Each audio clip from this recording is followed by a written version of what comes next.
So, that was a rather eventful game, wasn't it? A 1-1 draw away at Chelsea today. We continue to have an impressive away record this season, going back to the end of last season as well.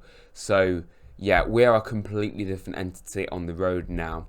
And in general, we have got a very good record against Chelsea. Only one defeat in the 5 games we've played against Chelsea in the last 3 seasons, which is very impressive. And even in that defeat, we could have easily have won that game.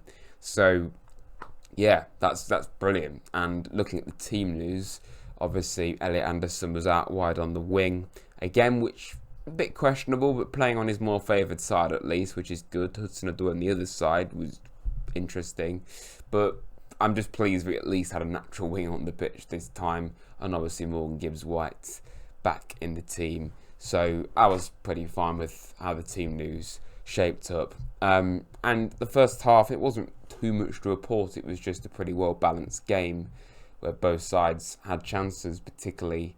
Well, I'm not even going to say particularly Chelsea, but I think both sides was pretty even. And I've not even seen all of the game, I must say, but I do know everything that happened, which is what matters. So, yeah, it was an even first half. The second half, though, wow. This is where everything kicks off, because we start it with a fantastic goal, a set piece actually from Ward-Prowse, whipping it up the pitch, Milenkovic heading it on. It's such a satisfying goal to watch, because everything just perfectly slots into place. You know, it's just perfect timing of how everything works. Ball up to Milenkovic, our player of the month last season, deservedly so. What an absolute steal of a signing he's been. I think he's really brought the best out of Murillo. Slightly off topic, but he absolutely has been huge for us. But a great ball in. He finds Wood, and while he's falling over, just gets something on it. And it's a really, really good finish under the circumstances. Not the best defending from Chelsea, but we're not going to complain one bit. Now, obviously, we actually had a couple of chances after this, but Chelsea soon... Well, they became a different team after that. They had plenty of chances after it, and Madueke took one. It was basically a Callum Hudson-Odoi goal, but from the right-hand side, cutting in. And, well, maybe you could have put more pressure on him, but it was just a very good goal. And I'm not going to blame Matt Sells, because without Matt Sells, we lose this game of football. He made 7 saves in this game, and credit to Robert Sanchez at the other end. Both goalkeepers were on world-class form, pretty much.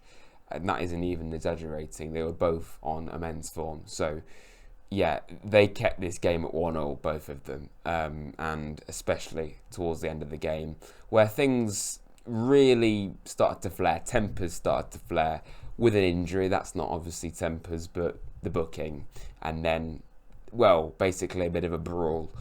A lot happened towards the end of that game. Gibbs-White potentially having an injury. Probably won't be going with England now, which is probably a good thing for us. You know, it's no chance of him getting injured there, because he's already potentially injured.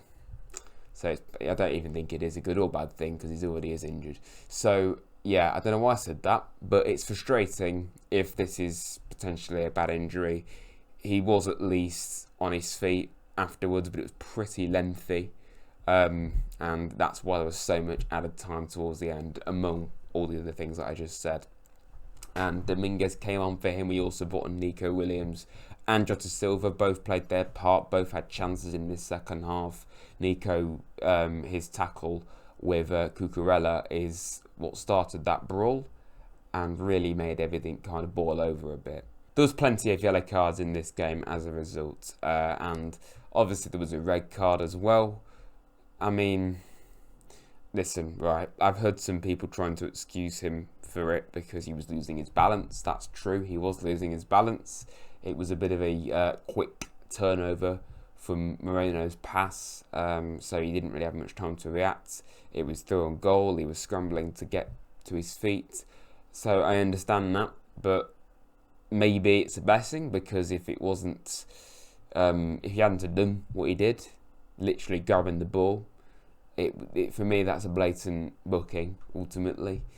If he hadn't done that, then Madueke would have been through on goal, and for all we know, he could have scored. So maybe it was a blessing in the end, because we got a point out of it, but we lost James Ward-Prowse as a result, and I think he knew immediately that he was going to go off, because before he was even shown a yellow card, let alone a red, it looked like he was walking to the tunnel. So he knew immediately what had happened and what was going to happen. I get he was losing his feet, but I'm sorry. I also understand he doesn't want to go face first into the ground, but you don't grab the ball. I know it might be a blessing, but I'm sorry, that's a blatant booking. It's a blatant booking. So yeah, you think he'll be kicking himself for doing that. But I think Ward-Prowse so far, he's had a bit of a weird start, maybe a bit quiet at times, but he played a part in the goal today. He had a good performance, albeit under the radar performance at Liverpool. Maybe Brighton and Fulham he weren't particularly noticeable, but he played a part today at least. Bit of a slowish start from him, I think, but there's clearly a player there, and at least for his set pieces. But he will be missing for that Palace game, of course, in just over 2 weeks, so quite a big gap before we next play. And yeah, let's just hope that Gibbs White is okay before then. And yeah, I wonder if we can try and recoup some of our home form, because obviously Palace haven't had the best starts to the season. So it's a good opportunity for us. That's what we've got to focus on now, just getting our home form back up and running. But today, very creditable performance. Chelsea were on a really good bit of form. They still kind of are. Liverpool were, and we drew with Chelsea today with 10 men, with a lot of holding on to do, and Gibbs White going off, of course, and then we beat Liverpool with the only team to take even a point off Liverpool. So that is incredibly impressive. So yeah, I think honestly we can't complain. We've only lost one game going into the second international break. A very strong away performance again, especially under the circumstances. Going to a back five, of course, with Morato coming on, Alanga coming on as well. So yeah, very impressive in the end from us. Grinded it out, good and proper. Please, everyone, get your thoughts in the comments below. Like and subscribe to Rads if you're new. I'll be obviously doing a vlog for the Palace game. I'll actually be away from home for the Leicester game, but I will still bring you a instant reaction, one of these basically, but it won't be edited. And I think that's kind of better. I want to try and do these reviews a bit more fluidly rather than loads of cuts, but that will have to be edited. That's not important right now. I hope you've enjoyed this, everyone. Get your thoughts in the comments below. And yeah, thank you for watching, everyone. Up the Reds.